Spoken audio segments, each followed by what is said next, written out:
खाए कि नहीं, पढ़े कि नहीं, मिले कि नहीं, पहुंचे कि नहीं। So welcome back to my channel guys. और आज हम इस तरह के वाक्य को इंग्लिश में बनाना सीखने वाले हैं, जहां हम आगे वाले से पूछ रहे हैं कि कुछ काम करे कि नहीं, यानी कोई कार्य को करे कि नहीं, जैसे खाए कि नहीं, पढ़े कि नहीं।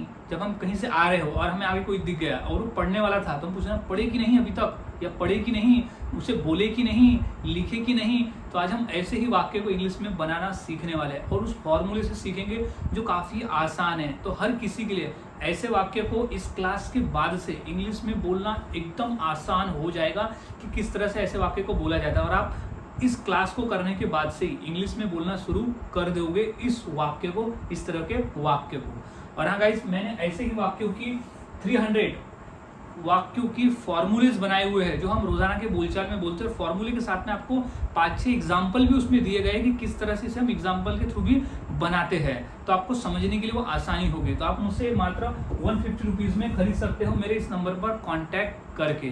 सो गाइज, अब समझ लेते हैं इस तरह के वाक्य को कैसे बनाया जाता है इंग्लिश में।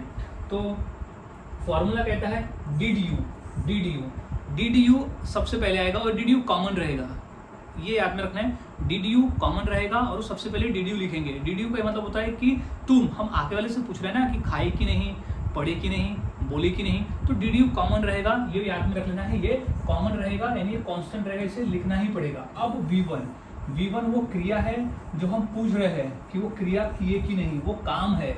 V1 जो है वो काम है जो हम उससे पूछ रहे हैं कि ये किए कि नहीं, यानी बैठे कि नहीं, तो बैठना एक क्रिया होगी। जाए गए कि नहीं, तो जाना एक क्रिया हो गया। तो यहाँ पे क्रिया सिचुएशन के हिसाब से बदलेगी, जो हमें कहना है वो सिचुएशन के हिसाब से।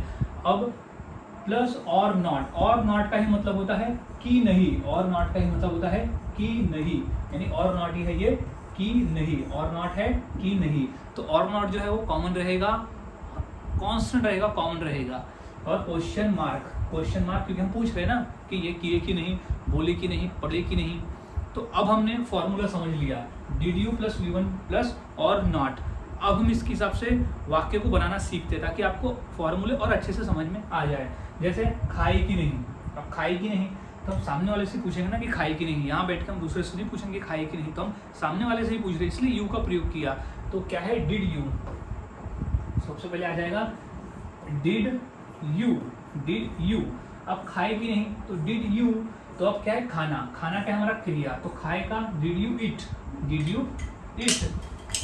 तो ये हो जाएगा डिड यू ईट। क्या हो गया, और नॉट कि नहीं की इंग्लिश क्या होती है, और नॉट। डिड यू ईट और नॉट, यानी खाए कि नहीं, डिड यू ईट और नॉट। सो गाइस, इस तरह से वाक्य बनाया जाता है और बोला जाता है, काफी आसान है, बस फॉर्मूले को याद रखना है। और ये पढ़े कि नहीं, तो क्या हो जाएगा, डिड यू पढ़ना को क्या कहते हैं, रीड, तो डिड यू रीड। क्या कि नहीं, तो और नॉट, डिड यू रीड और नॉट, यानी पढ़े कि नहीं, तो डिड यू रीड और नॉट। अभी हमें कहना है कि समझे कि नहीं, तो डिड यू अंडरस्टैंड और नॉट, समझे कि नहीं, डिड यू अंडरस्टैंड और नॉट। अगला है मिले कि नहीं, तो क्या हो जाएगा, डिड यू मिलना को इंग्लिश में कहते हैं मीट, तो डिड यू मीट और नॉट, मिले कि नहीं, तो डिड यू मीट और नॉट, यानी मिले कि नहीं, तो डिड यू मीट और नॉट। अब पहुंचे कि नहीं, अब हम बोलते ना, वो कहीं जाने वाला था, बोलते ना अरे तुम पहुंचे कि नहीं, तो क्या बोलेंगे, डिड यू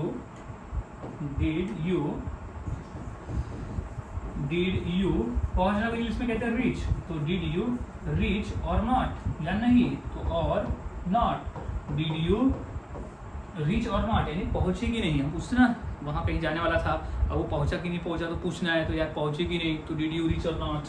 अब नेक्स्ट है कि बोले कि नहीं, तुम बोलने वाले थे तो बोले कि नहीं, तो इंग्लिश हो जाएगी डिड यू बोलना का इंग्लिश में कहते हैं स्पीक, तो डिड यू स्पीक और नॉट, डिड यू स्पीक और नॉट, यानी बोले कि नहीं, तो डिड यू स्पीक और नॉट। अब समझे कि नहीं, यानी मैं जो पढ़ा रहा हूँ वो समझे कि नहीं, तो क्या हो जाएगा, डिड यू अंडरस्टैंड, यानी समझना, डिड यू अंडरस्टैंड और नॉट, डिड यू अंडरस्टैंड और नॉट, यानी समझे कि नहीं, तो डिड यू अंडरस्टैंड और नॉट। तो गाइज इस तरह से वाक्य बनाए जाते हैं और बोले जाते हैं। काफ़ी आसान है, बस फॉर्मूले को याद में रखना होता है। अगर आप फॉर्मूले को याद में रखते हो तो आसानी से ऐसे वाक्य को इंग्लिश में बनाकर बोल सकते हो।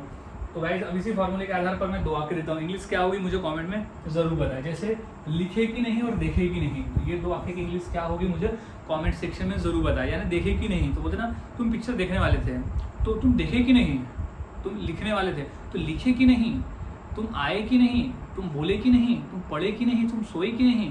तो इस तरह से वाक्य को हम बना सकते हैं इस फॉर्मूले से। तो बस यही याद में रखना है, did you plus V1 plus और नॉट, डिड यू राइट और नॉट, तुम लिखे कि नहीं।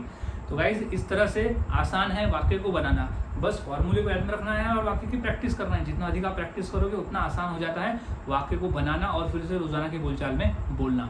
तो मिलता हूँ और ऐसे ही इंटरेस्टिंग फॉर्मूले के साथ अगली वीडियो में। तब तक के लिए चैनल के साथ बने रहे, वीडियोस को देखते रहे और इंग्लिश सीखते रहे, जहाँ हर रोज आप एक नए नए वाक्यों की इंग्लिश सीखते हो।